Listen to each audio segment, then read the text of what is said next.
모든 권력을 총동원해서 복음의 전파를 막고자 저지하고자 애썼지만 무효로 돌아가고 있는 것을 보게 됩니다.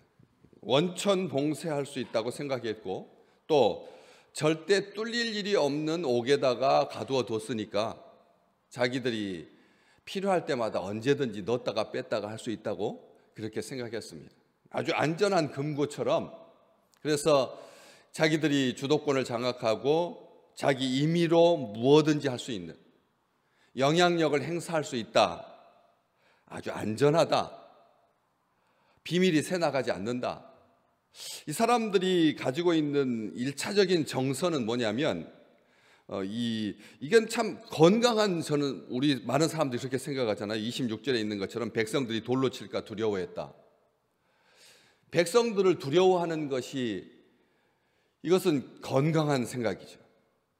많은 사람들이, 나쁜 사람들은 백성들을 우습게 여기는 거예요.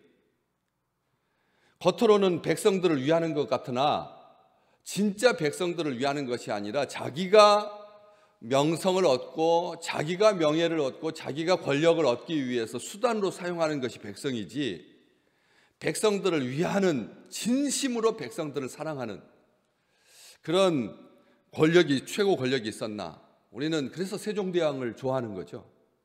세종대왕을 사랑하는 이유가 정말 애민, 백성들을 사랑하는, 백성들을 위하는 그 아버지의 정신이 계속 후대에 가면서 백성들을 사랑하고 백성들을 위하고 백성들 두려워하는, 이것은 참 좋은 일인데, 이 사람들이 이 백성들을 두려워한다라고 하는 그 말은 그런 두려움이 아니라 자기들이 누리고 있던 것을 빼앗길까 봐, 자기들이 누리고 있던 것을 빼앗길까 봐 백성들을 두려워해서 문제이지.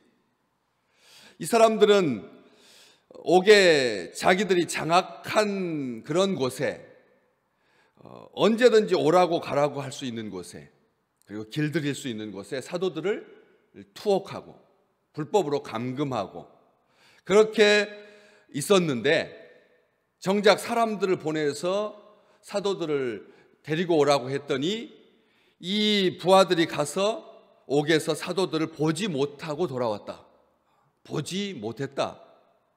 그리고 말하는데 옥은 든든하게 잠기고 지키는 사람들이 문에 서 있었지만 문을 열고 본즉 그 안에는 한 사람도 없었습니다. 이게 부하들이 와서 보고한 내용입니다.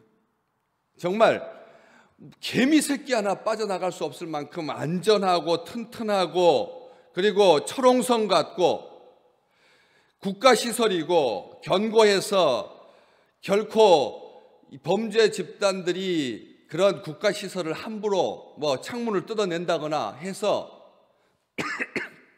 이게 방비가 허술한 그런 곳이 아니었기 때문에 그렇습니다. 무너지거나 아니면 부서지거나 갈라진 곳이 하나도 없는, 약한 곳이 전혀 없는, 한마디로 말하면 철통 같은 아주 멀쩡한 그런 상태인데 사람만 딱 빠져나갔습니다. 당연히 있을 줄 알았는데, 이게 중요한 겁니다. 이게 중요한 거죠. 많은 사람들이 어떤 어려움이 닥치면 당연히 있을 줄 압니다. 그러나 이번에 요소수 사태를 통해서 우리가 보듯이 이 지금 세계 6위권이라고 자랑하는 경제 대국인데, 우리나라가 정말 어마어마한 나라 아닙니까? 그런데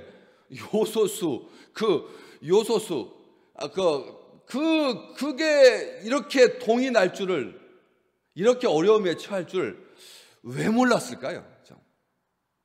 다 당연한 줄 안다는 거예요. 뭐든지 그냥 사람들이 아프면 백신 탁탁 맞고, 사람들이 또 더 아프면 치료제 맞고 해서 언제든지 난관을 극복할 수 있을 것이다라고 생각합니다. 많은 사람들이 그렇게 생각합니다. 아주 안연하게 살고 있는 것처럼 착각하는 거죠. 국가가 이것을 살피지 못했는데, 나라가 이것을 놓쳤는데 모든 사람들이 당연한 줄 안다라고 하는 것이죠. 언제든지 영향력을 행사할 수 있고 언제든지 위협하고 경고해서 예수의 이름으로 도무지 가르치지도 말고 전파하지도 마라 하면, 나라는, 교회는, 하나님의 백성은 그냥 거기에 그냥 순응하듯이, 순종하듯이 그렇게 갈 줄 알았던 것이죠. 가둘 수 있을 줄 알았다는 것입니다. 그런데 그 안에는 한 사람도 없었습니다. 왜요? 하나님께서 끄집어내셨습니다. 하나님께서 거기에 가둬두지 않으셨으니까, 옥에다 두지 않으셨다. 하나님은 옥에다가 자기 백성들을 방치하지 않는다는 거죠. 하나님은 오늘도 우리를 그렇게 살피시는 겁니다. 우리가 갇혀 있는 것을 가장 싫어하시는 분이 하나님인 거죠. 사람들이 뭐에 갇힙니까? 질병에 갇히고, 무지에 갇히고, 사망에 갇히고, 무덤에 갇히고, 갇히는 것이 얼마나 많은지 모릅니다. 우리를 가두려고 하는 것들이 악한 공중의 권세 잡은 자가 기회만 있으면 주의 백성들을 꼼짝달싹하지 못하도록 무기력에 빠지게 하고, 우울증에 빠지게 하고, 다 갇히는 거잖아요. 무지에 빠지고, 또 눈이 멀어가지고 교만해서, 그래서 깨닫지 못하고 알지 못하고, 여기 딱 바로 그 사람들이 그렇게 나옵니다. 성전 맡은 자와 제사장들이 이 말을 듣고 의혹하여 이 일이 어찌 될까 하더니, 이게 굉장히 순화된 표현인 것 같지만 우리가 지금 언어들이 굉장히 이렇게 격해진 거죠. 사실은 이게 얼마나 큰 충격이었는지를 잘 보여주는 그런 본문인데도 우리는 의혹하고, 의혹이라고 하는 말이 어떤 뜻입니까? 의심하고, 의혹이 들고, 혹시나 하고 하면서, 또 뒤에 이 일이 어찌 될까? 굉장히 낭만적인. 오히려 저 같으면 어떻게 썼을까요? 성전 맡은 자와 제사장들이 발칵 뒤집혀졌다. 그렇게 써야죠. 발칵 뒤집혀졌다. 벌집을 쑤셔 놓은 것 같았다. 당황해서 어찌할 바를 몰랐다. 큰일이다라고 외쳐댔다. 숨을 곳을 찾았다. 이렇게 써야죠. 그런데 누가는 그렇게 쓰지 않습니다. 의혹하다라고 하는 이 단어가 요즘 우리가 생각하는 의심을 품었다, 이 정도가 아닙니다. 이게 처음에 사용될 때 그 뜻은 무슨 뜻이었느냐 하면, 의심할 뿐만 아니라 당황하고, 안절부절하지 못하고, 다급하고, 어안이 벙벙하고, 이해하고 깨닫지 못해서 지혜롭게 처리하지 못하는, 한마디로 말하면 사람들이 딱 이런 일들을 당하게 되면 모든 것이 마비되는, 우리 평생 살면서 이런 일들이 안 생기기를 진심으로 축복합니다. 우리 그렇잖아요. 그 대통령 후보 부인이 다쳤는데 그것으로 인하여서 그 일정이 다 취소됐잖아요. 그런 것처럼 아내가, 사랑하는 사람이, 가족이 쓰러지고 병원에 응급실에 실려가면 그때부터 모든 것이 멈추는 겁니다. 아무것도 못하는 거예요. 그냥 경황이 없게 되는 거죠. 당황하게 되고, 아주 당혹스럽게 되고. 그런 것처럼 이게 그런 걸로 개인이 그냥 아무 생각도 하지 못하고 멍하니 있게 되는 이 정도가 아니라는 것이죠. 어안이 벙벙한 정도가 아니라는 것입니다. 한마디로 말하면 더 이상 뭘 어떻게 할 수가 없는, 속수무책이 되는, 다급하게 되는 악한 존재가 그렇게 되기를 소원합니다. 악한 존재가, 공중의 권세 잡은 자가 도대체 속수무책인, 하나님께서 일하시면 악한 권세는 아무것도 마비돼 버린다는 거죠. 정지하고 스톱하고 더 이상 진척이 없고, 이 일이 어찌 될까, 백성들이 돌로 칠까 두려워하게 되고, 걱정하고 근심하고 염려하고 답답해지고 하는 이런 일들. 하나님의 사람은 하나님께서 갇혀있지 않게 하시고, 답답해지지 않게 하시고, 어안이 벙벙해지지 않게 하시고, 멍하니 있게 하지 않습니다. 매 순간 1분 1초도 하나님을 사랑하고 사람을 사랑할 수 있는 축복을 누리시기를 주의 이름으로 축복합니다. 우리가 그냥 그러고 싶을 때가 있죠. 가르고 막 너무 정신노동에 시달리는 사람들이 정신노동으로부터 해방되기 위해서 비 내리는 창가에 앉아가지고 커피 들면서 조용하게 마음을 다스리고 평안한, 이거하고는 다른 겁니다. 이 사람들이 겪었던 이것은 충격이고, 이것은 어찌할 바를 모르는 것이죠. 경비대장 말씀드렸지만, 이 성전 맡은 자는 경비대장이고 대제사장 다음에 2인자였다고요. 온 종교 권력의 총수였던 자도 어찌할 바를 몰랐다는 거죠. 아주 능수능란하게. 이 사람들이 얼마나 많이 겪어왔겠습니까? 그런 일들을. 자기 세력들이 위협당하고 자기들의 권세가 위협을 당하는 것에 대해서 가장 민첩한 사람들일 텐데, 하나님께서 그 눈을 가리고, 그래서 소돔의 남자들이 눈이 어두워서 출입구를 찾지 못했던 것처럼 더듬어야 했던 그런 어둠을 경험했던 것처럼 악한 존재는 결국은 아무것도 제대로 판단하지 못하고 당황하게 되고 이 일이 어찌 될까 답답하게 되고 두려워하게 된다는 것이죠. 하지만 하나님의 사람들, 하나님께서 사랑하시는 백성들, 하나님의 사람은 성전에 서서 백성을 가르칩니다. 우리가 감옥에서 하나님께서 끄집어내 주셔서 정말 절대 못 빠져나올 감옥에 있었는데 하나님 주의 사자를 보내서 옥문을 열고 끌어내 주시면 사람들은 1차적으로 감정이 다시는 들어가지 않아야겠다 아시잖아요. 이게 얼마나 큰 트라우마인지. 사람들이 그 좁은 공간에 갇혀 있게 되면 저는 그 생각만 해도 지금도 가슴이 이렇게 꽉 눌려지는,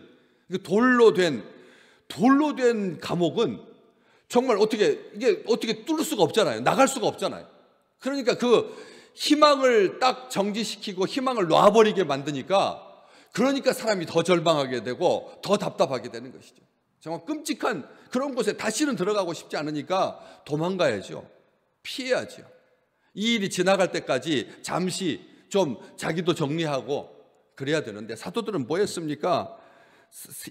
가서 성전에 서서 이 생명의 말씀을 다 백성에게 말하라고 하니까 21절 말씀에 그들이 듣고 새벽에 성전에 들어가서 가르쳤다. 보고하는 사람들이 돌아와서 25절 사람들이 와서 알리되 보소서 옥에 가두었던 사람들이 성전에 서서 백성을 가르치더이다. 우리 주님께서 승천하시면서 제자들에게 축복하시면서 땅끝까지 이르러서 사람들에게 세례를 베풀고 복음을 전파하고 백성들을 가르쳐라 했던 그 말씀대로 충성하고 있는, 도망가거나 숨지 아니하고 사명을 감당하는, 하나님께 순종하고 있는. 그래서 28절 말씀 뒤로 보시면 너희의 가르침을 예루살렘에 가득하게 하니, 하나님께서 하신 그 명령을 그냥 소수의 사람들에게만 어쩌다가 한번 한 것이 아니라 예루살렘에 가득하게 가르쳤다는 거예요. 예루살렘에 가득하게 가르친 겁니다. 그냥 지나가다가 한 사람한테 툭 던져놓고 간 것이 아니라 온 예루살렘에 꽉 찰 때까지 가르친 겁니다. 주의 백성들에게 이렇게 사명을 감당하고 예루살렘에 가득하게 하고 하나님께 순종하게 하고, 하나님께서 이렇게 가득하게 한 목적이 무엇입니까? 하나님께서 왜 이렇게 가득하게 하셨습니까? 31절 말씀, 이스라엘에게 회개함과 죄사함을 주시려고. 가르치지 않으면, 복음을 전파하지 않으면 사람들은 자기가 얼마나 완악한지 모른다는 겁니다. 우리가 가르치려고 들은 게 문제죠.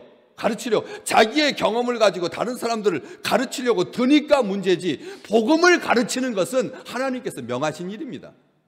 우리가 이걸 아셔야 됩니다. 복음을 빙자해서 자기가 평상시 하고 싶었던 말을 하니까 사람들이 듣기 싫어하는 거예요.